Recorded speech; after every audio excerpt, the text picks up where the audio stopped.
Today, guys, we are addressing astral projection, quantum physics, alternative universes, things like that within the IFA framework. This was a special request for a live stream, and I wanted to talk about these dynamics from the perspective of IFA and what the tradition really holds or teaches in relation to these specific dynamics. So welcome, welcome. Thank you, everybody, for joining us.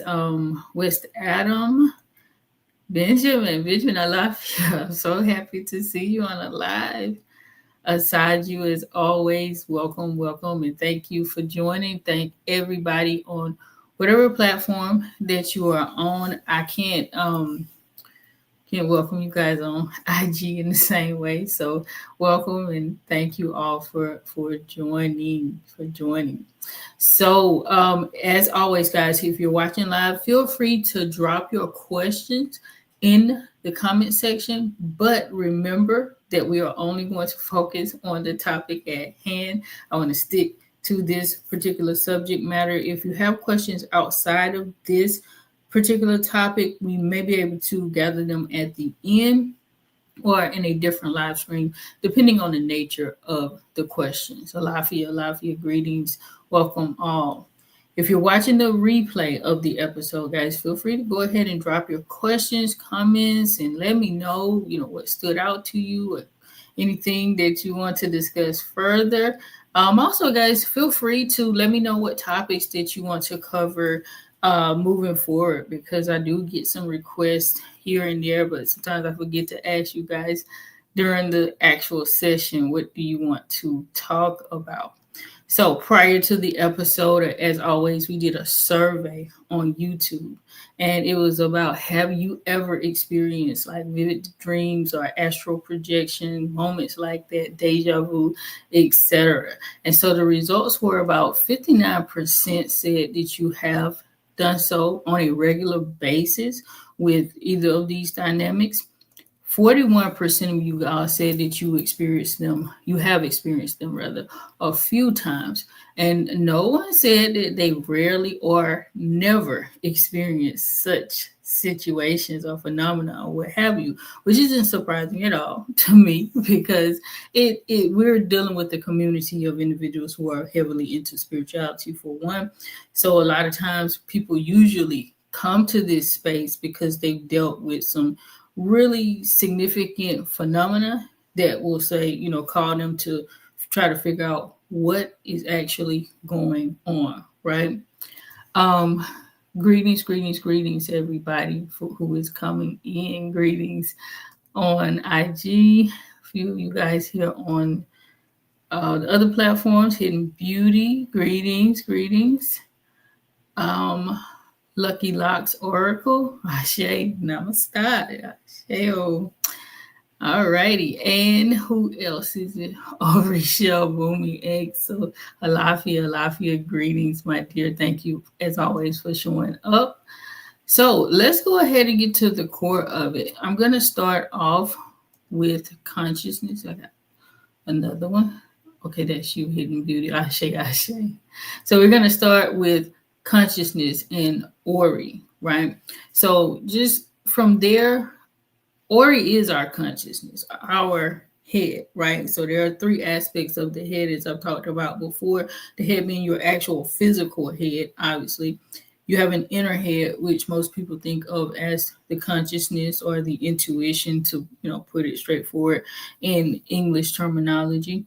And then you also have your higher self, which resides in òrun, which is part of your Ori complex as well. So you have those three primary dimensions of the head or the consciousness. This is where we not only think from a mental perspective, but where we absorb and connect and relate to spiritual phenomena as well. All right. So that ultimately means that Ori is definitely not limited to this physical space. This is absolutely where you connect with that realm. Some people live in their heads, which means that they are consistently connected to that dynamic of the astral realm whereby a lot of times they're having communication with their spiritual forces on a regular basis, which, as I've said before, is not ideal, right? So you're on the earth. You're supposed to live here. You're supposed to be here and connected with us. But some people have experiences from so many dimensions. It could be natural. Of course, there are other things that people do as well to heighten their spiritual experiences.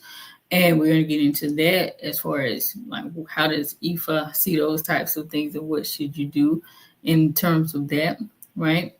So whenever we're in a dream state, even so whenever we pray, however you pray, right? It doesn't even matter if it's from the perspective of the tradition, Ifa, or if it's from the perspective of like maybe a Christian or a Muslim or what have you. Anytime somebody prays, which is communication with the spiritual realm, you are connected to that dimension, and it takes you on a whole new playing field. There have been even so scientific studies conducted as far as how people's countenance changes, even like visualizing the inside of the body through like x-rays and things like that. Those imaging, x-rays, what do you call it? Like imaging scans, MRIs and things of that nature, whereby they can actually see changes occurring within the body when a person prays.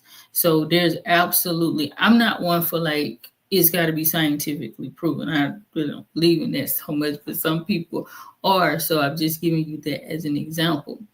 Obviously, when we dream, we are leaving this realm and going into the metaphysical. And so that's why when we have dreams, they can be so vivid. And during that time, we are communicating with our spiritual forces. Now, when you finish up a dream, you wake up or what have you, you may not remember that experience, but you were definitely in the astral realm communicating with spiritual forces for different reasons. And sometimes when you wake up, you remember those dreams, which is one of the things we always tell our clients to do. If you have a dream, you remember it, let us know so that we can check what's going on. It may not mean anything at all, but oftentimes if you remember it, it absolutely does mean something, and it can mean something significant, especially if you remember it, or even if you may not remember the exact dream itself, but you know you dreamed about something, you know it was significant, but you cannot recall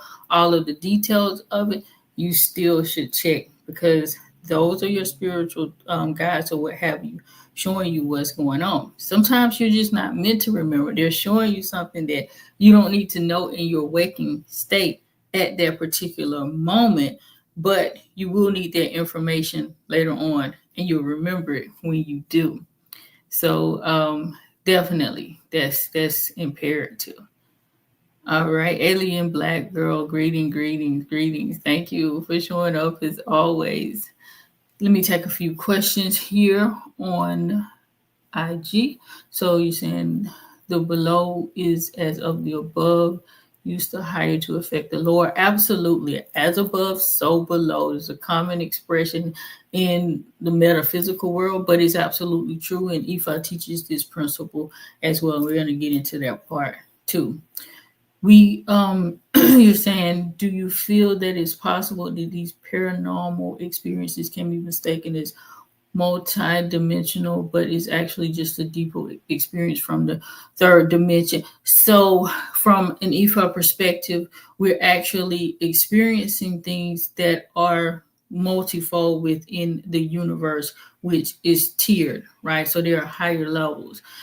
Ifa, which I'm going to get into as we go along, does not teach, or I would say directly position the world as being what many people would call like a multiverse or parallel universe or something like that, right? It explains this phenomena in a different way. Most of what we call paranormal experiences, they're just what we would call in the tradition spiritual experiences. Like there's nothing wooky or woo-woo about it, right? The way they try to make it in sci-fi, or even people who don't, subscribe to sci-fi beliefs and phenomena and things like that. A lot of times in the world, like we talked about in the ghost episodes, they try to make this seem like it's something else, and we're really just communicating with spiritual forces, which is so much so a normal part of embracing the Ifa tradition. That's what you do. You engage with spiritual forces all day, and depending on the level, every day you're going to be engaging with them. It's just a matter of how aware are you, right? SK93, you're saying dreams, they say, are messages from the deep. They're messages from the spiritual realm, and they can come from a number of different spirits that are part of you, the ancestors, your Igbe, sometimes even so Orishas. But most of the time when we dream, it's going to be one of those two primary groups that are sending you a message. But it could be other spirits too, Iyami, so forth and so on, that are going to come to you and send you messages. And the Orishas can too. I'm not saying that they don't, but oftentimes when we do dream checkings and interpretations, it's usually going to be one of the kind of group spirits, right? So ancestors, Igbe, òrun, Iyami, things like that. Let's see. Which Ifa practices strengthen awareness or alignment between the inner head and the higher self is a question that I did receive. So we did talk about this before in the Ori episode. Number one, which is so basic and simple, is Iwapele, walking in good or gentle character, keeping your head balanced. That's going to be one of the best ways. Now, obviously, we do energetic rebalancing through ritual work, which I'm going to get to shortly in the tradition, and that's great. And the more you can do it, the better for yourself. But it also does not trump you walking in Iwapele. So you don't just go and do Ibori, and then the next day or right after finish, you go and you do some things that are completely out of balance when it comes to your character alignment. So you have to also be mindful of that. But character is really high on the spectrum when it comes to that particular dynamic. Obviously, when we pray, when we engage in meditative activities, even so reciting things like the Odu, even so the Bible, I'm talking about the Odu because this is specific to Ifa, but if you're like into the Bible and you're still, like dealing with those particular dimensions or aspects, or even the Quran or what have you, though any type of spiritual book or practice that's going to help you to elevate your consciousness, to help you to elevate as far as walking in Iwapele and things like that, those things are going to help you as well. Now, I'm not advocating by any means like you read the Bible or the Quran. That's completely up to you. I'm not advocating for or against it. It's your choice. I'm just telling you that like all of those dynamics played the same role. Obviously, living cleanly, humility, obedience to divine instruction. When you get a reading, follow through. This is another reason why I'm constantly emphasizing. You get Ifa divination, go ahead and follow through with the Romulus instructions, which will absolutely be to go ahead and do the ritual work. If you're not in a space to afford it in part or full. So it may be that you need it and you can start off partially doing it. But if you're not in a space where you know that you're not going to get anything done, just don't do it then. There are other types of readings that can still give you the knowledge and the wisdom that Ifa provides without you going through full-on Idafa.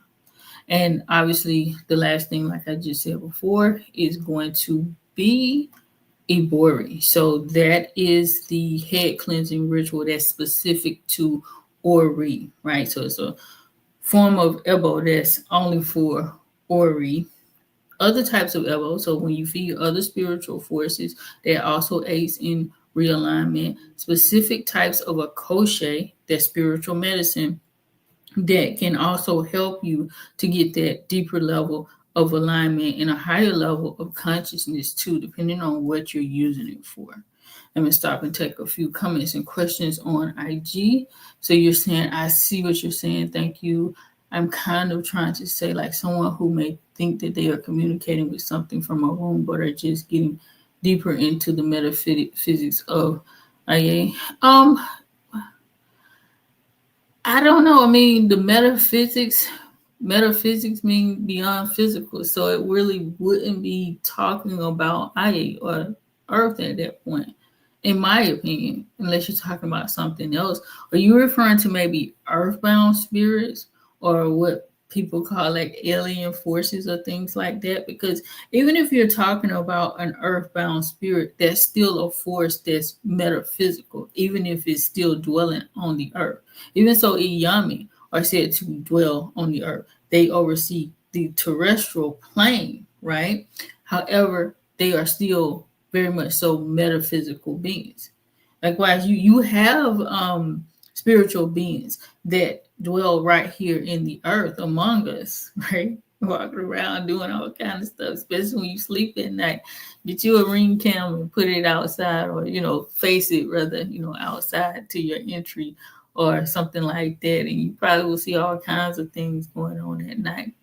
Even in the aquatic world, so in the seas, in the depths of the oceans, there are spiritual forces that dwell there. They are metaphysical, though they're not dwelling in a room, if that's what you mean, right? SK93, you said you're Yoruba, speak Yoruba. Can you believe I'm only beginning to connect back to Ifa after going through many religions? I have to drop off. I'll be back.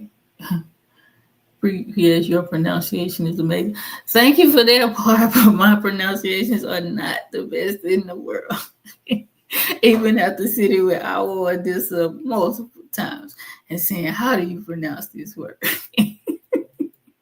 I can still mess them up quite good, but I can believe it. SK93, if you're still here. You said you're going to come back. I don't know if you're still here, but for those who are still here, I absolutely can't believe we work with many people within the Yoruba diaspora who are coming back to the tradition because they face a lot of the same challenges that other individuals throughout the African diaspora face with being disconnected from their traditions, even so people in Yoruba land, because it was colonized by, the European and also by the Arabs at some point. So you have a lot of people of Yoruba heritage living in Nigeria right now, born and raised in Christian or Islamic faith systems. And it's very taboo for them to even connect with the Ifa tradition. A lot of them still do, but they'll do it on the low. Like they're not going to just come out and say, I just left the temple and got a reading and did this ritual work, because it's heavily ostracized in Yoruba land, even so, believe it or not. But, it's growing. People are connecting back. But we work with people of Yoruba descent all over the world, literally, who get readings and ritual work and things like that through our temple, who are experiencing the same phenomenon. So, yeah. So just wanted to stop there and address those, guys. How can someone recognize when they are ready for an out-of-body experience or expanded state of consciousness, right, according to the Ifa tradition? Okay, so there are some things that can happen within you. So you might just start to experience like heightened intuition and things like that, or inexplicable rather, phenomenon that's going on in your life that may say, okay, something else is I'm dealing with and I need to handle this. I need to figure out, what spirits are contacting me and how can I connect with them on a deeper level.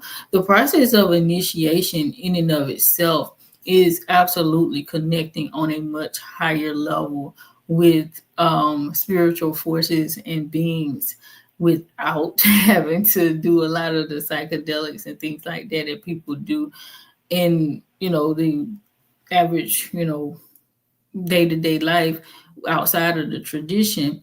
And that can cause them a whole lot of problems, unfortunately, right?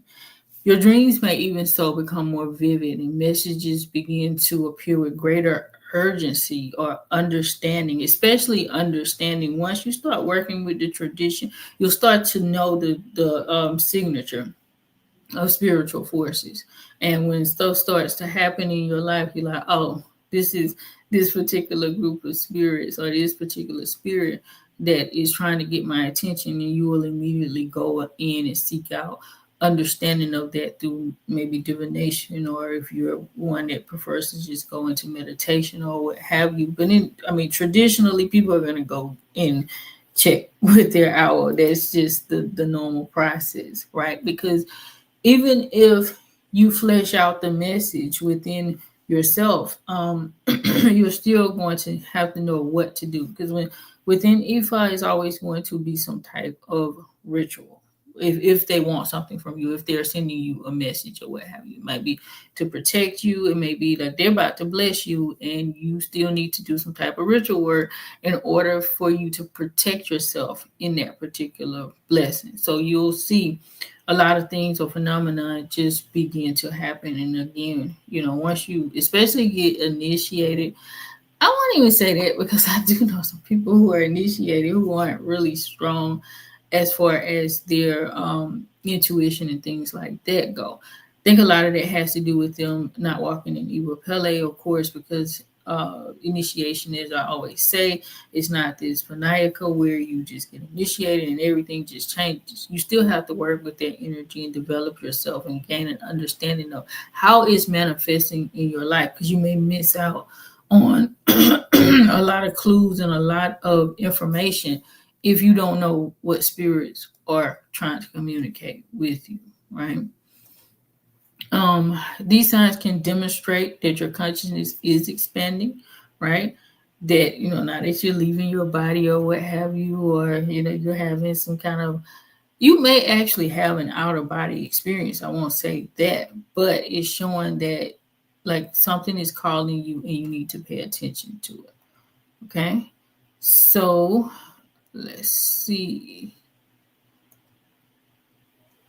Dreams, dream work, trances, and spiritual travel, right? So somebody asked, rather, why do people sometimes find themselves in familiar places during their dream or trance states or things like that, according to Ifa, right? So everything in Ifa is about spiritual messaging. You have those experiences, you are being sent a signal.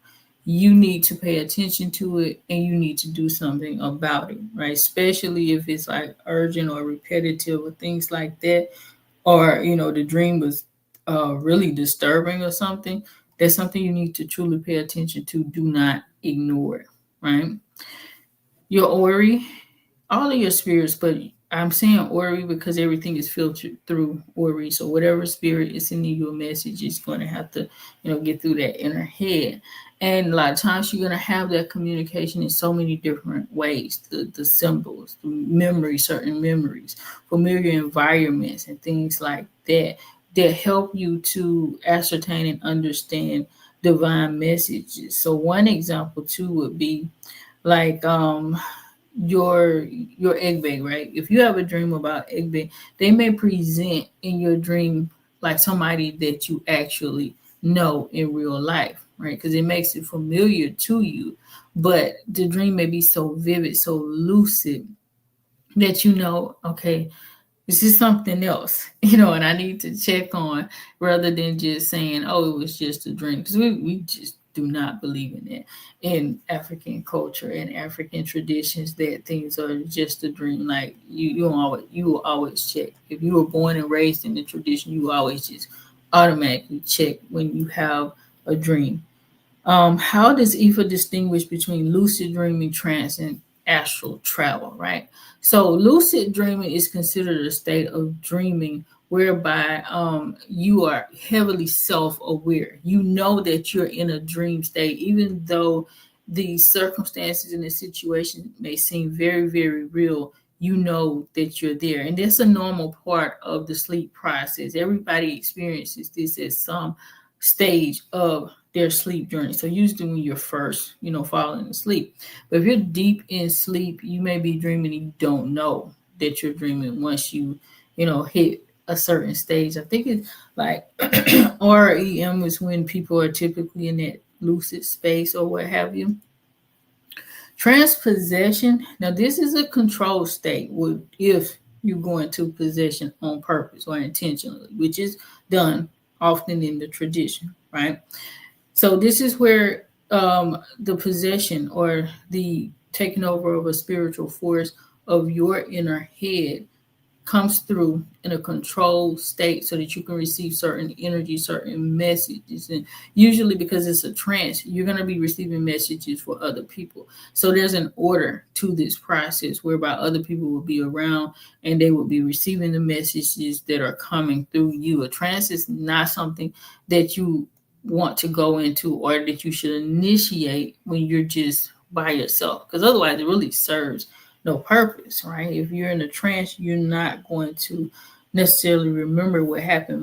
Most people don't, who are actually in the trance state themselves. They don't know what's going on, right? Because their consciousness is elsewhere. I don't know exactly where, but it is elsewhere during that time of transpossession, whereas the spiritual force is taking over and is with them. And so during that particular time, that force is coming through to bring messages to the community, to other people. And so, it's a process, and it's a very controlled process. It's not something that you just want to go into by yourself. Now, there is a such thing where a spirit can just come and take over you on its own without you inviting it in. And that's not something good. That's not something that's advocated in the tradition. Now, when it comes to astral travel, right, this occurs when the consciousness temporarily operates in the spiritual realm while your body is at rest. So usually when somebody is sleeping or in a state of altered consciousness, and they begin to travel in the astral realm and have certain experiences. And a lot of time in the new age world, people do this by going to take like psychotropics or things like ashwagandha, even so marijuana, things like that has been used.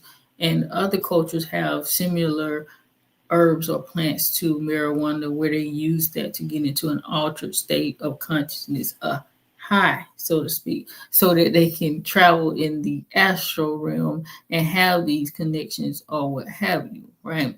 And so in Ifa, like, that's not a thing to just say I'm going to go and have this experience so that I can travel and go into another dimension just because this is something that I want to do, right? So instead, you would do this if it was necessary for you to do so. There are herbs, not just herbs, I should say. There are herbs, but also a kosher or spiritual medicine that can enhance these experiences and can perpetuate or potentiate these types of experiences. But again, it's not something that you just go and do and say, I just want to astral travel. It should be for a specific purpose, and you should definitely do so in a very ordered fashion if you don't want to catch yourself up in some problems, right? Can Ifa reveal guidance through dreams, trance experiences the same way Ifa divination does? So absolutely. You can get so many messages, very specific messages during the dream state or a trance state. Same way that Ifa divination reveals information, right? However, you should always confirm certain things, especially when we're talking about just a dream, as I said before. You're going to confirm those messages. Trance states, because the spirit is already present or already there, it's going to tell you what's going on and what to do about it, right? Whereas in a dream, you're probably not going to get that extra information as far as what you should do about a situation, because that's key as well. When you're getting spiritual messages or communication of this kind, it is for a reason. Spirits don't come up to you just to, shoot the bull, so to speak, just to talk, just to have a conversation because they're bored. They have a conversation because there is some information that you need at that particular time. Okay. Greetings. I will just thank you so much for showing up. I appreciate it. So let's get into that part about safety, protection, and those energetic boundaries. All right. So I was asked, does Ifa consider it to be dangerous to separate the body, right, without having the proper guidance? In other words, just going and saying, I'm going to go and, use some some type of psychedelic or some, even so marijuana. I know people think that, oh, it's a herb or what have you. It is an herb, it's natural. However, it is a special herb. That's why they call it a sacrament, right? And it operates in a completely different way than if you just go outside and grab some rosemary or some basil or something like that, right? You're not going to get high off of those particular drugs. You get high off of marijuana for a reason, because of the constituents that are in there, because it is a sacred herb that you should utilize under proper guidance, right? And even that ayahuasca, definitely you need to use that properly. Okay.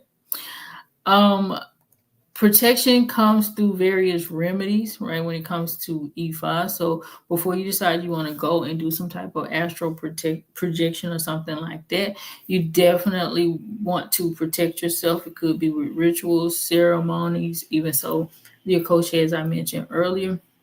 What you do is going to be dependent on your particular case and situation. So you have to speak to your owl about that directly. Okay. You definitely want to have a conversation with your spiritualist, your priest, priestess, wherever it is, to know, is this something that you should even be doing? Because everybody is not designed to just go and deal with astral projection and things like that. So you need to know if that is part of your path. And if so, what do you need to do to protect yourself in that process? All right. Another question is, what kinds of beings or energies might someone encounter during astral travel, and how does Ifa explain them? So you can experience so many different spirits: the ancestral spirits, right? Elemental forces, which will ultimately be the orishas, earthbound or wandering spirits too. This is why you want to be careful. Even so, a Jogo, I didn't put that in there, but if you're traveling in the astral realm, pretty much any spiritual force that is in that space. That's why you have to protect yourself. Okay. These are natural occurrences just in the astral realm itself. Okay. But you should be engaging in them with caution whenever you go and you decide that you want to go and just meet these specific forces for whatever reason you decide to do so. Can rituals in Ifa raise a person's energetic frequency for safe spiritual contact or spiritual travel, like, astral travel and things like that? Definitely. As I said before, there's so many different types of rituals that you can do to protect or balance out your energetic field, and you definitely want to do so. You want to be as energetically clean as possible before going into these realms, because if you have any type of spiritual sludge or debris on you, right, those evil forces, earthbound spirits, can easily attach themselves to you in that realm, and when you come out, they're still with you, and that is not something that is ideal for any person. I was about to say it's not something that you want. Some people may actually want it, so I had to rephrase there. These devices can't be used by just anybody, though. Again, this is why you have to do all of this with caution and wisdom. Okay. Love, child. Greetings, my dear. Yes, thank you for coming. I appreciate you being here live. Okay, so now quantum energy and divine order. All right, quantums and stuff like that. The quantum reality rhythm. So how does Ifa explain the experience of multiple dimensions or realms within creation, right? So obviously there are different layers of the world, the universe, whatever you want to call it, right? So we do have Aya right here. This is the earth, right? Our marketplace. And then you also have òrun, the spiritual realm. And there are different tiers of òrun. Even so, there are different tiers of the earthly or the physical realm, just like you have, above the earth where we are, but there are layers also below the earth, etc. All right. These particular dimensions, they interact constantly. We're constantly having, you want to talk about astral travel. Spirits are constantly moving back and forth and back and forth in the astral realm. All right. And we travel even so between the physical and the astral realm in our dream state, and also other altered states of consciousness. Um, the way I just described before, if you purposely go into that space. And there is a thing too where a spirit can come and cause you to engage in a space of astral travel. Now that is not going to usually be something good that happens, right? If you just find yourself astral projecting, because it does happen that some people just naturally astral project and start moving in their dream state, and they may be asleep, and a family member or a camera or something like that catches them, and their body is moving up, but they are literally still asleep. They have no idea that this is happening in the conscious realm. This is usually not considered to be something good. You don't want those type of phenomena happening, because it could be your Egbe for one trying to bring you home. It could be other spiritual forces as well, causing you disturbances. So it's definitely nothing to take lightly. Usually if a person has those types of experiences, they are going to not have a great time up in their waking state. They can even still wake up with marks or bruises and things like that on their body. So it's not something that you should want. I'll say that way. Another question: could the Ifa concept of interconnected Ashe reflect ideas found in quantum entanglement? So first, let's flesh out, what quantum entanglement looks like, right? So this is a scientific concept in quantum physics. It's related to particles, right? So two interconnected particles, even when they are separated, they can be on completely different sides of the universe. If something happens to one of movement, so let's say if one goes up, the other one is going to go down at the exact same time, right? It just happens no matter how far apart they are. If they have been entangled at some point, they will have this simultaneous movement without any time lapse in between. It's not like one starts to go up and then it takes a few seconds or a few minutes and then the other starts to go down. It's like it will happen immediately at the same time. Okay, so that is part of the concept of quantum entanglement, right? It's really quick, brief definition without getting too scientific in it. Okay, so in Ifa, in Isheshe, right? Ashe, which is the vital essence, this energy, the vital essence that we all have, every living being has, from Olodumare. That's the aspect of us that is connected to the all, the creative force, the supreme being Olodumare, right?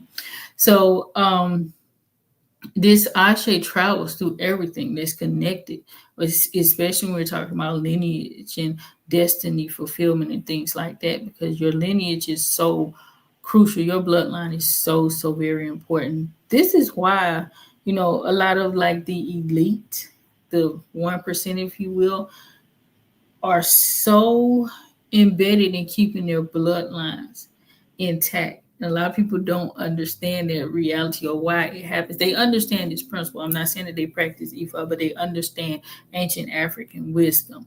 And so they get that how important your bloodline is and why you shouldn't just be mixing it with any and everybody, because it can change and it can cause so many different distortions. And if you keep the bloodline pure, so to speak, or intact, you can hold on to a lot of your blessings and a lot of good things within that particular lineage.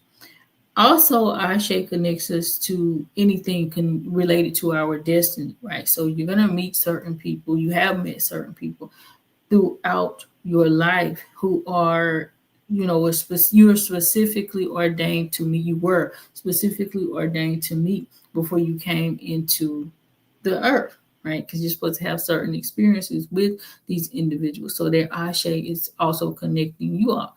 Any food that you eat, you're connecting yourself to the ashe of that plant or that animal or what have you. That's that energetic force, that interconnectivity, right?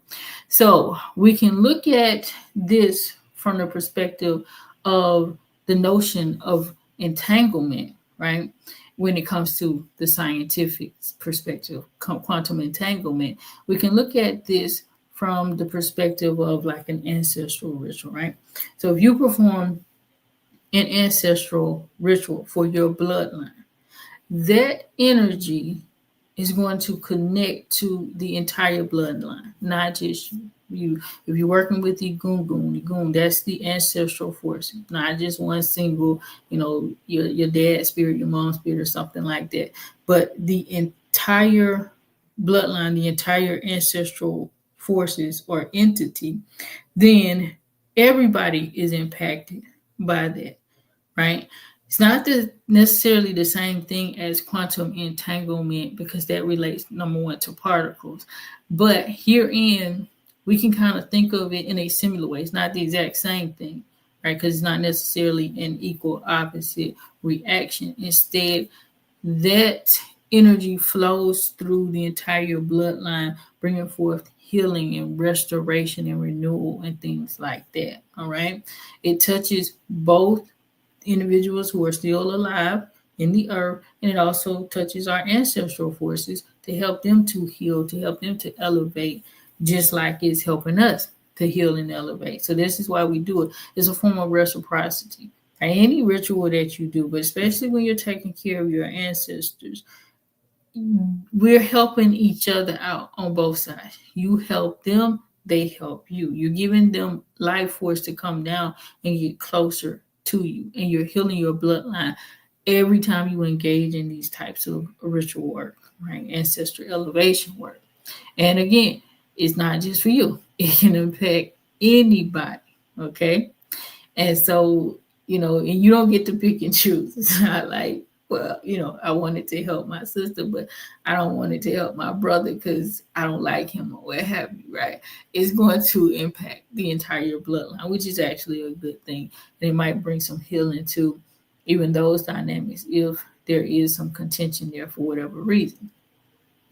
And even for the difference is that, our ashe is going to carry specific intention and purpose. It's not random. It's not disconnected. It's not just this unbiased energy field. Instead, it is a divine, very divine force. It's the divine essence of Olodumare, and it serves a very prominent and important purpose within our own destinies, within our bloodline, and within universal order holistically.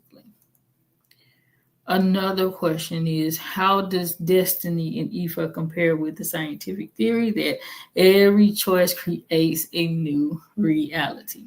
So when we're looking at that theory, science says, right, that whenever a decision is made or what have you, or a quantum event occurs, that the universe splits into multiple versions of itself, right? So let's say you're traveling down the road and you get to a stop sign, for instance, and you decide to make a left. A left. That is left. All right, you decide to make a left. Well, you had the option to go right. You had the option to go straight at that point. But when you made that left, you made a specific decision that is going to affect everything thereafter. What science teaches that in the universe, the option for you to make the right and for you to go straight at that stop sign still exists, right? And even though you made that left, the reality or the existence of those other options are still there, and they're still happening at the very time that you made that left. So those options are not negated or just gone just because you chose to make a left instead of a right or go straight or what have you, right? And science indicates that, you experience that one version, but another version of reality, rather, that opposite occurs. And I don't know if it's like a doppelganger or another version of yourself or what have you, based on scientific theory, that those other aspects are happening, or is it just another being holistically that those scenarios are still occurring with? That part I'm not quite sure on. So if anybody is familiar with this theory, you can express that as well, right? So this is how they explain that, things can exist at multiple places at one time and still have that interconnectedness. All right.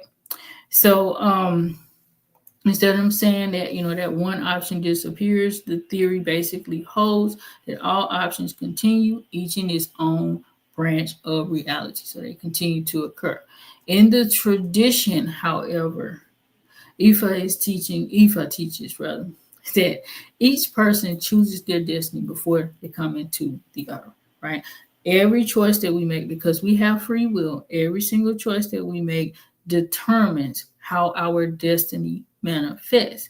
So if you made that left instead of a right or going straight, certain things are going to happen, whether it was part of your destined path or not for you to make that left.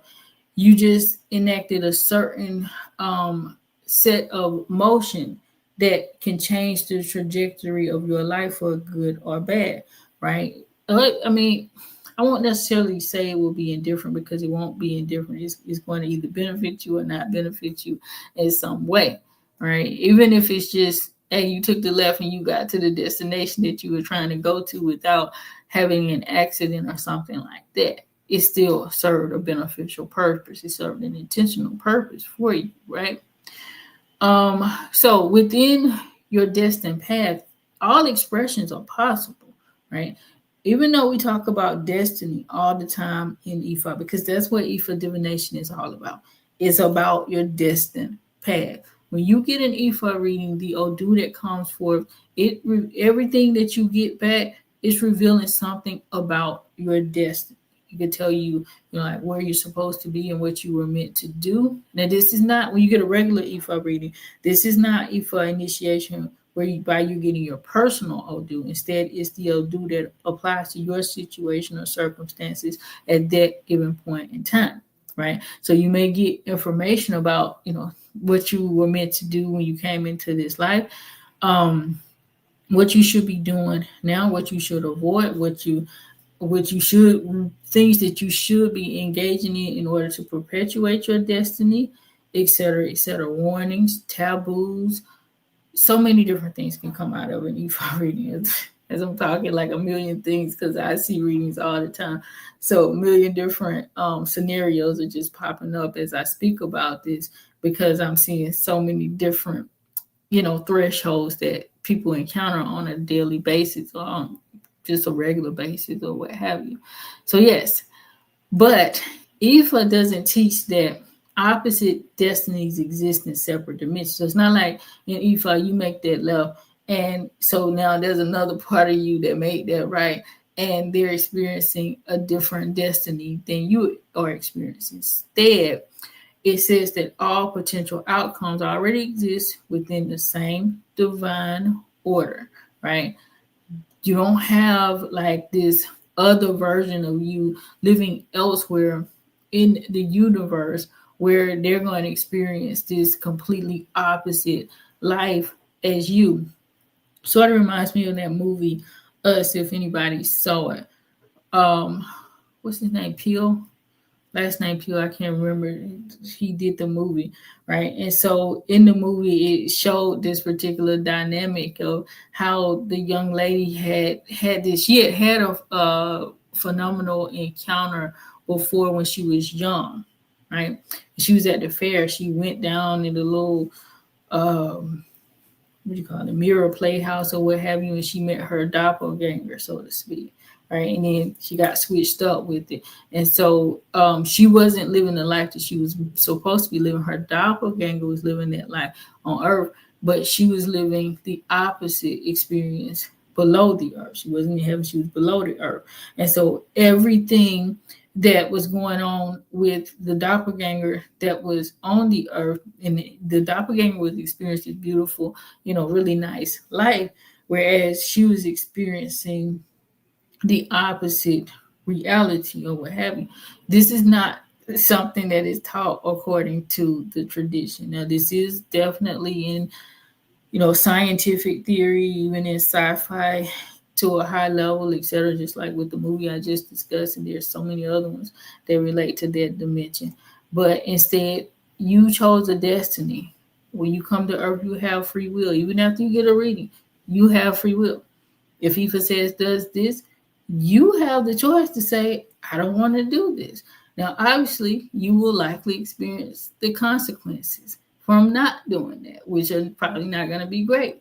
But that's what you're told to do. Right? If you're told, like, if you're given certain, like, taboos, if you're given certain warnings in that reading and you ignore them, you're probably going to experience some consequences from them, because you are being told those things for a specific reason. If you're not going to listen, then you probably should avoid getting the reading, right? You don't have to get any for reading. It's completely up to you. Now, let's look at timelines, right? So what does Ifa teach you about time and its relationship to our destiny? Let me see. I got a question aside you. You have a question? Okay. You said, I usually go into trance, astral projection, experience lucid dreaming mostly between the hours of 2 a.m. and 5 a.m. Is there a general physiological or astrological reason for this?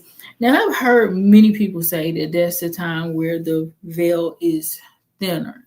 I personally don't believe that theory, right? Because I do believe that there are certain seasons during the year, like where we are right now, especially because this season is governed by energies that are connected heavily to the ancestral realm. That's why you see in a lot of the diaspora traditions, like in voodoo and hoodoo and the Day of the Dead and All Saints Day that's observed in, what is it? Is it Santeria, or what tradition that observes those things, and spiritualism and stuff like that in the diaspora?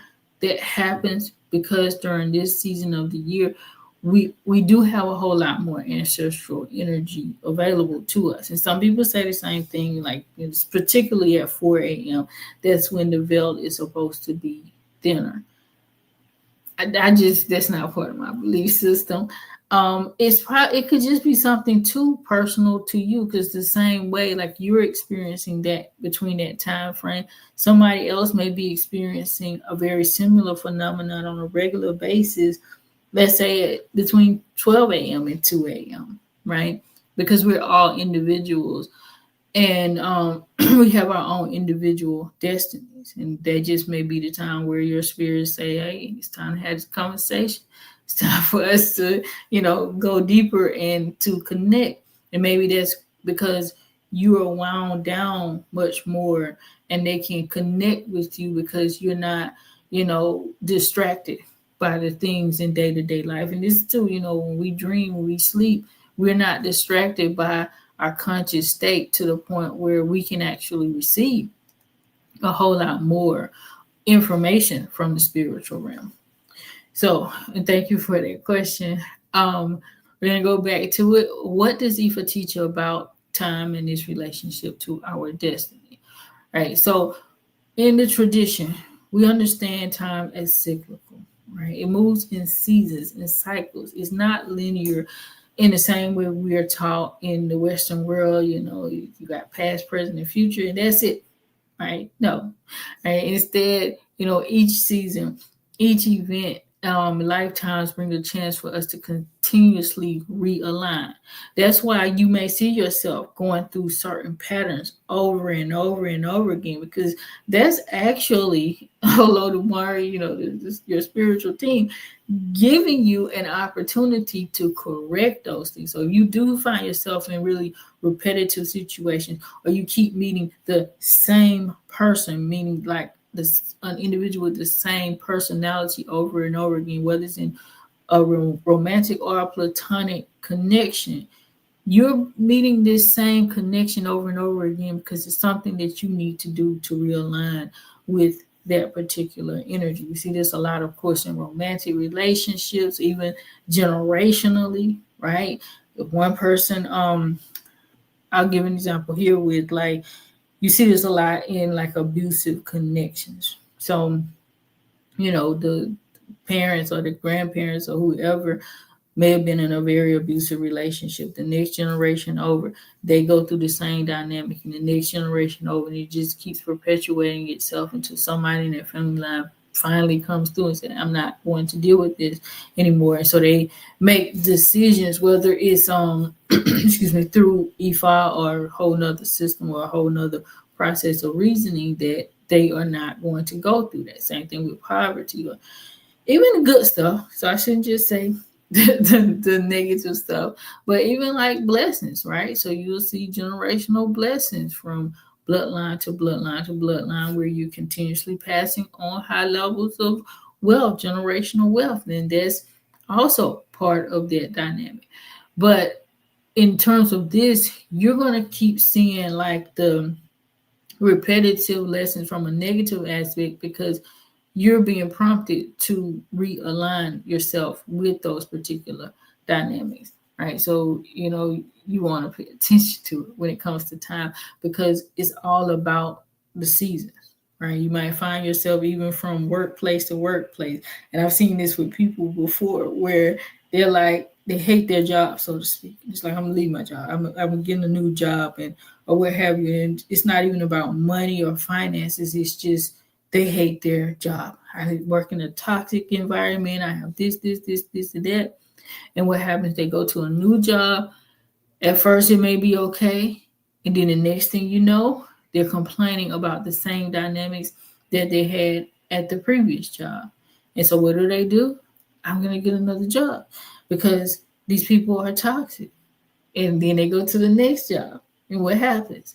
The same thing over and over and over and over again. Why? Because it's something with them that needs to be fixed, right? Because they keep going through these cycles over and over and over again so that they can realign, and they're not getting that message that that's actually what they need to do. And once they finally realign and take care of whatever it is within them that they need to take care of, they'll stop experiencing those repeated scenarios with toxic workplaces, even so to the point where they may be able to finally go and just start their own business, right? And they may have even been hindered from having a successful business, even starting it up, or even if they started it up, it just wouldn't move and grow. Why? Because they needed to learn whatever lessons that they had to learn in those job scenarios first, okay? So, let's see. Another question is, can Ori move across different lifetimes or timelines in IFA understanding? So Ori does travel, right? Ori travels across lifetimes, but not across universes, right? Not parallel universes in the way that we were talking about before. Instead, Ori goes through a process of rebirth or reincarnation. Like I talked about before, I think it was in our very last live stream where we talked about reincarnation. So that means you come back over and over again. Again, the same thing I was just saying before. It's about you coming back to fulfill your destiny, to learn those critical lessons that you were meant to learn. So when you come back, you start back from that space. Obviously, you're going to come back as a baby, right? So you don't come back as a 51-year-old, right? If that's the age that you left. You're going to come back with a baby, but with that same kind of knowledge setting framework that you left out of the earth with. That's what they call, like in Western astrology, your south node. Like come back in, your south node is where you come back in with all these experiences and lessons and things like that you have already mastered or conquered, right? So that's why you'll come in with a certain disposition of familiarity or comfort, or you just are naturally inclined to certain things, because those are the things that you left out of this experience with. But your north node, according to Western astrology, is what we would call destiny in the Ifa tradition. That's where you're supposed to be headed to. So there's a lot of lessons and experiences and things like that you're meant to have in order for you to go north, in order for you to ascend, right? So that's kind of the theory behind that. Now, deja vu. Tell you what I'm going to do. All right. Can deja vu or premonitions be signs that consciousness has crossed between timelines? So first, let's get out a definition of deja vu. Most people probably already know what this is about. But deja vu is that, I've experienced this before type of phenomenon of feeling or just a knowing that you've been somewhere before, you've seen something before, but you know that you've never physically been there, but you feel this place. You know this place or this person or this experience or what have you, but you also know that there is no way on this earth that you've actually experienced it, right? And this can happen quite frequently to some people. It just happens here and there. It just really depends on the individual and the messaging that is trying to come behind that. A premonition is just this sense of knowing something before it happens. You just have this, what they call gut feeling quite often, and you just know that something is going to transpire.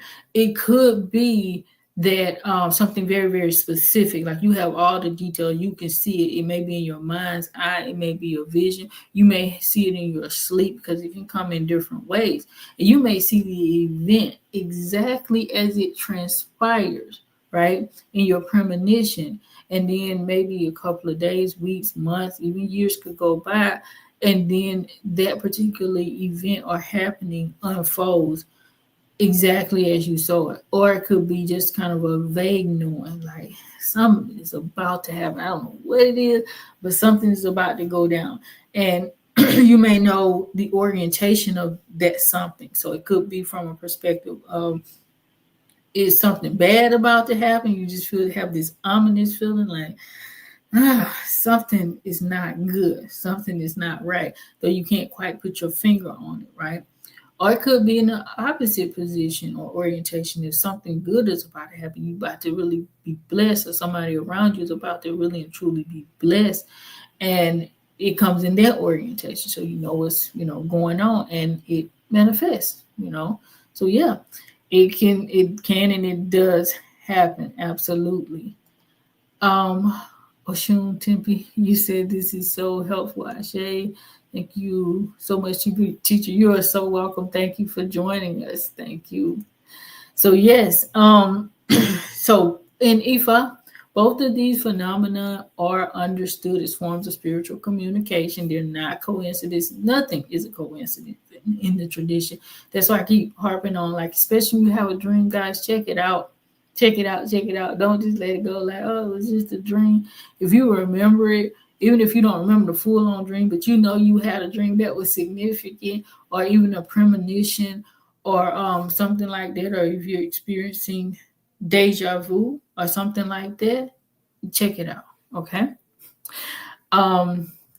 Is there so many times where we experience this type of communication from the unseen realm. They're trying to guide us. They're trying to confirm something to us. They're trying to protect us and keep us from going down the wrong path. Listen to that. Listen to that.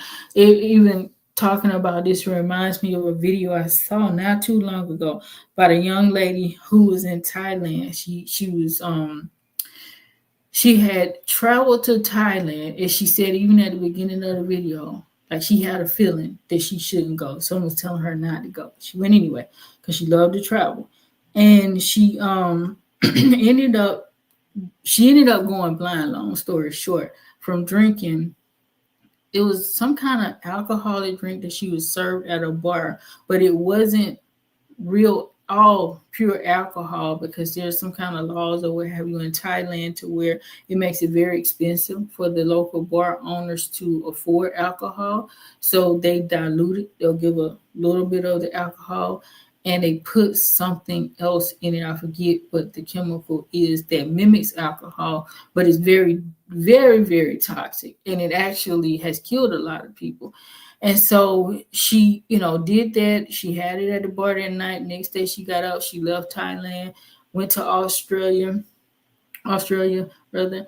And in Australia, she woke up, like she said, she went into the room, put everything in the room. She left her light on, fell asleep. She got up, the room was dim or what have you.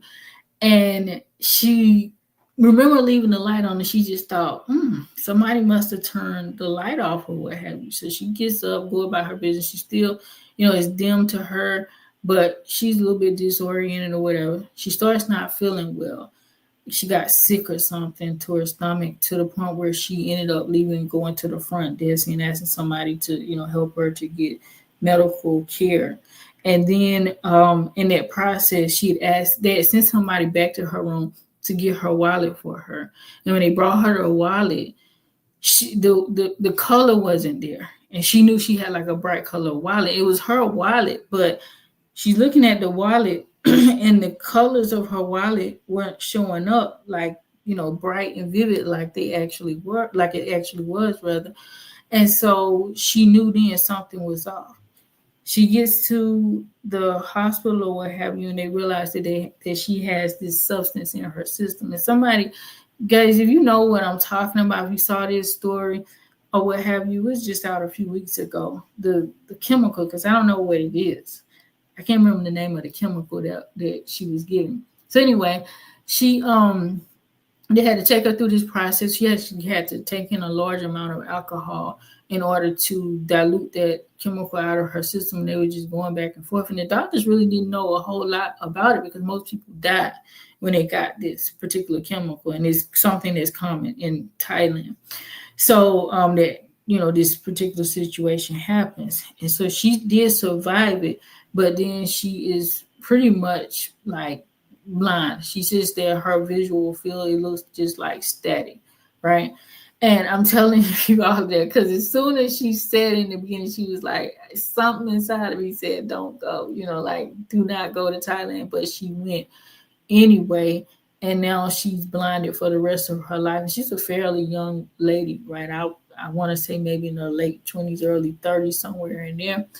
And now she has to live the rest of her life without her visual acuity because she didn't listen to that voice that told her not to go, right? So this is definitely a lesson in listening to your ori, to your intuition, listening to those premonitions, and also a lesson in not going to Thailand. No, I'm kidding. Go to Thailand if you want to go. Just don't drink alcohol at the bar. Thailand is a beautiful place. Been there. It was a complete joke. So I'm not telling people not to go. Actually, I encourage you to go because it is absolutely a beautiful place. It's one of the most peaceful places in the world. But if you go, definitely be careful. Look up that story, right? So that you don't go to a bar and get the wrong thing in your system. But the point is, when you have those types of experiences, pay attention. Don't let them falter. And just, I'm going to keep going. I'm going to keep doing my own thing because this is what I want to do type of energy, Some people experience this more naturally. It just happens, especially if they're connected with specific egg groups. That's very, very common. Other people develop it through ritual work, especially like initiation, like I talked about before, taking certain spiritual medicines. There are crochet that can help you out with this to get that heightened level of sensitivity so that you're more prone to understanding spiritual messages and connecting with them and doing the right thing when you do hear them. Even so, certain like charms and stuff that you can get, that's a form of a crochet too, but there are specific charms to where you can get those. And if somebody is trying to like do something to you, you might start itching or you might feel pressure in the area where you have that charm at, like maybe let's say it's a ring or something and it's a charm and you might be going somewhere to get something to eat, or similar to that scenario with that young lady where she was drinking alcohol. And you have that on and you're getting ready to get the alcohol, and then all of a sudden you just feel pressure. You feel a lot of itching in that particular area where you have that charm at. That's the spirit telling you don't do that, right? But it's a clear indicator. And because you know what it is about, oh, this is not something that I should be involved in right now, because like the signal, like, okay, this is a signal. I'm starting to itch right here, or I'm starting to feel pressure, or I'm starting to feel hurt. Even there's a situation where you can get markings on your body, or what have you, spiritual markings, where you're gonna feel a similar dynamic, right? When you're in a dangerous situation, that mark will alert you, like, hey, you're in danger. You need to get up out of here, right? Deja vu experiences often happen when your Igbe are around too. These experiences are really closely connected to your Igbe group. So when you're experiencing those, like, I just had deja vu, what you should do, right? I'm thinking about with Mary J. Blige and CL Smooth, right? Deja vu, tell you what I'm gonna do. Will they reminisce over you? Anyway, sorry. I always go to the past. I love that period in my experience. But what you should definitely do is get some information from your owl. You should check with them and say, what are my Igbe, or what is this experience trying to tell me, right? Because again, it presents for a reason. Spirits don't just come around you telling you stuff just to have a regular casual conversation with you. Shun Tempe, you're saying, if we would like to work directly with the teacher, if we feel that we need more support on our intuitive journeys, and my body doesn't always feel safe, do I need to ground?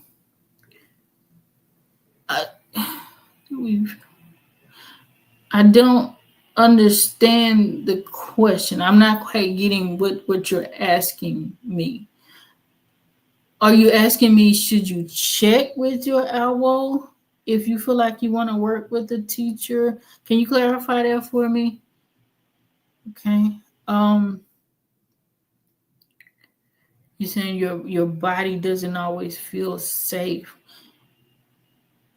It could be your spirits talking to you, because to be honest with you, a lot of people on the spectrum, or who experience neurodivergence at any level, autism, ADHD, any of that, a lot of times they are really highly sensitive to spiritual phenomena, to be honest with you.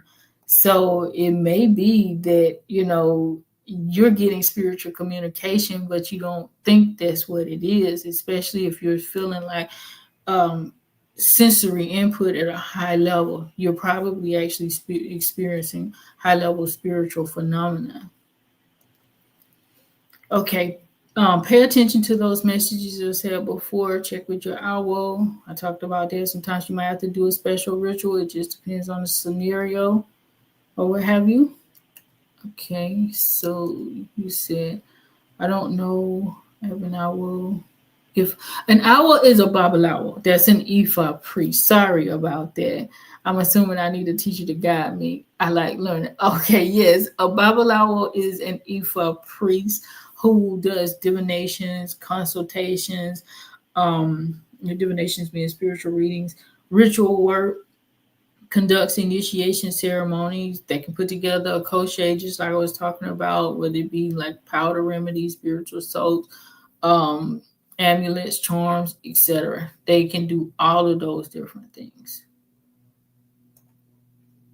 You say, okay, I'll move accordingly. Yes, that's what I meant.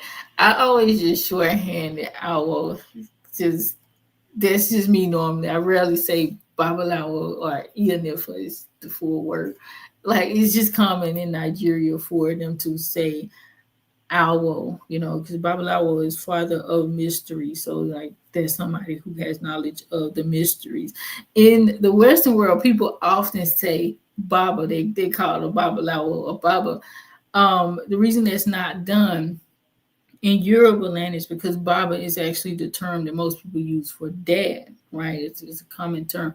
Now, I've been told that it's a Yoruba word, but me personally, I first encountered it in the Muslim world. So I actually thought that it was a Middle Eastern descent, but I've heard not too long ago, actually, that Baba came from the Yoruba language. And I don't know if it's true or not. Either way it goes, point being, Baba is the same thing that we refer to as dad or Papa or something like that in the English language in the Western world. So that's why they don't say Baba, but a lot of people in the diaspora do. I would just, if you're there, can you confirm or where have you that? Like the word Baba, did it come from the Yoruba language? I actually been meaning to ask you about that, but I just thought about it. All right, so going back, can human consciousness influence or shift timelines? Absolutely. Your conscious thought, your words, all right? Even without your deeds, your thoughts and your words can influence everything in your life. That's why you have to be so careful of what you think and what you say, especially some people, right? Because some people, they have this divine ashe, and when they speak stuff, it can come into reality very, very quickly. Okay, a mindset, that's the first place, the most influential, powerful place where you start to shift your reality. All right, and it happens every day, all day, to each and every one of us. It's just that some people have a much more powerful aura than others when it comes to that particular dimension. So they have to be careful, very careful of their thought patterns, because it can and it does manifest in their lives, and even so in other people's lives sometimes, especially people that are really, really closely connected to them. So you want to be careful. Everybody should be careful though, right? Every single thought and action, word, even so, sends Ashe into motion, that divine energy, okay? And it can change the direction of events. That's why you don't want to walk around speaking negatively, thinking negatively all of the time. That being said, because nobody is perfect, everybody's going to have a negative thought. Everybody's going to say a negative word here and there, no matter how strong your Ashe is or isn't in that regard. You can still do Ebo, different ritual works, ceremonies, etc. Absolutely, spiritual medicines and so forth and so on are all vital tools to help you to realign with this particular energy and get back on track. But when you do, again, you don't stay in that same energy and just fall back into that same negative pattern. If the work is done well, and you might have to do it repetitively, you will find yourself over time being able to mitigate negative thoughts and negative words better and better. And, especially if you, as you rather purposely stay in alignment with evil, like you're trying to walk in gentle character. All right. These work, all right. We can also they can address imbalances, remove obstacles, open pathways, etc., through these devices. So, and it's not to say that just because you think positively all the time, nothing negative is going to happen in your life. But you can mitigate a lot of negative things in your life by the way you think, what comes out of your mouth, and so what goes into your body, because a lot of times that impacts the way you think and the way you speak, right? So now this is the last section I plan to go through, guys. So if you have any questions or comments as we close up, feel free to go ahead and place them in the chat, in the comments box, on IG, the chat window, in YouTube, and the other platforms or what have you. So, ancestral realms, cosmic structure, and the multiverse, right? So, are the ancestral realms in the spirit world and Eve part of the same universal system described in science as the multiverse? What is the multiverse first? This is the idea that there are multiple universes that exist alongside one another at the same time. But each universe, right, has its own version of reality, if you will.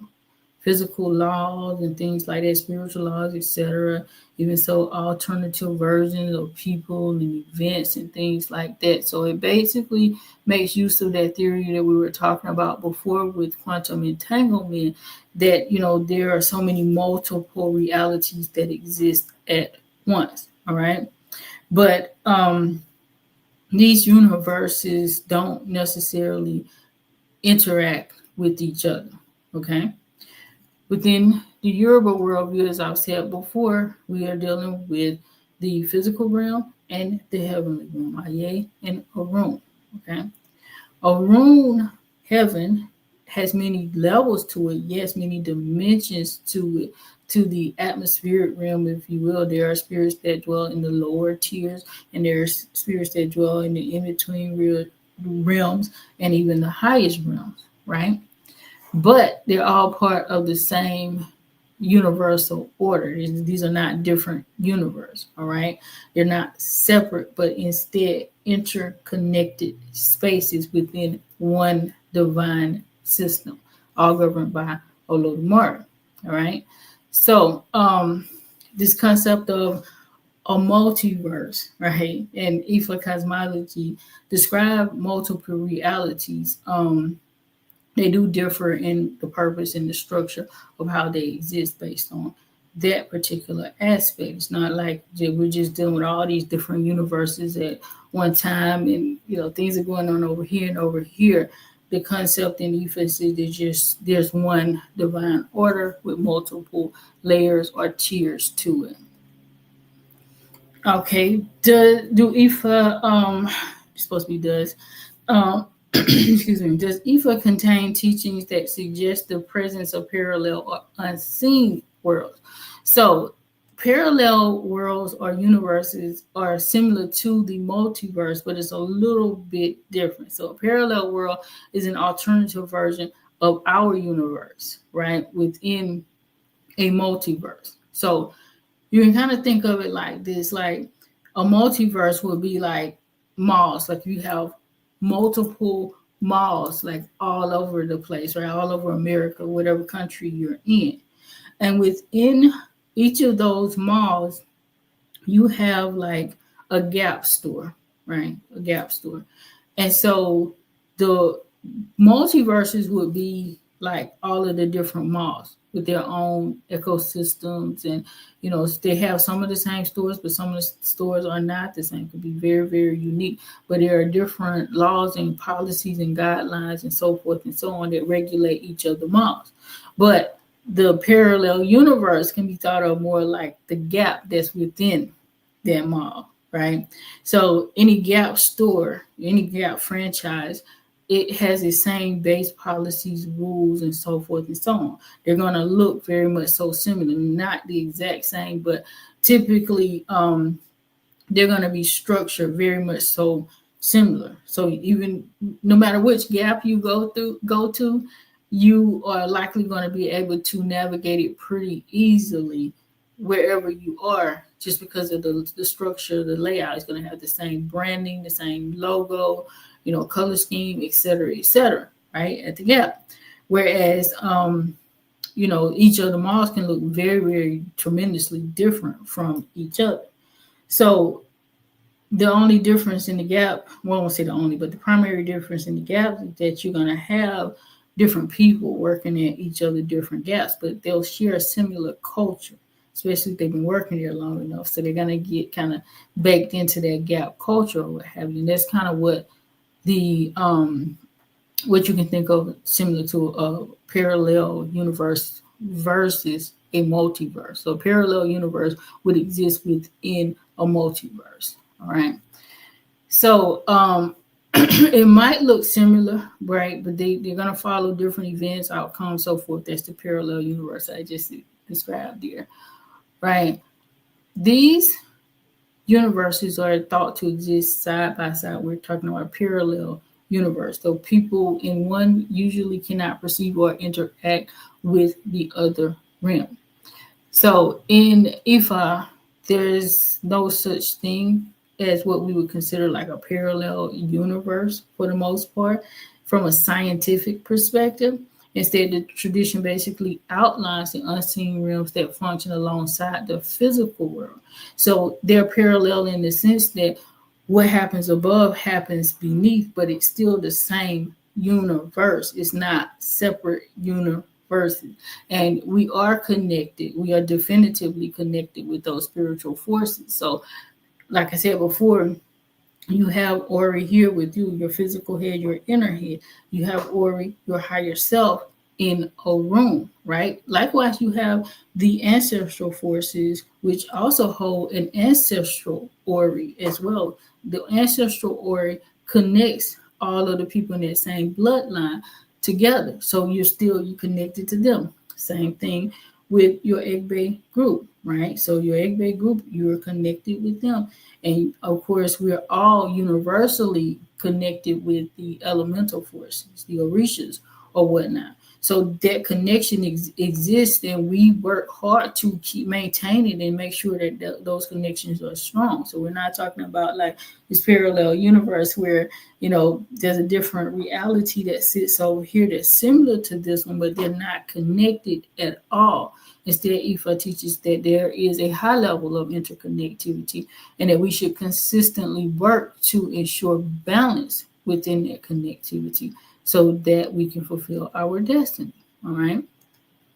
So the Odu teaches that what happens in the visible world reflects what has already taken place in the invisible world, what has been initiated, I should say, because you still have divine will. So, free will, excuse me. So in heaven or room, things have already been initiated and they should transpire and certain things start to happen here in the earth. But because you have free will, you can change the course of those events, and whatever actions that you do here on the earth are then going to reflect what goes on next in a room, because it's going to be based off of what you choose to do or not to do, right?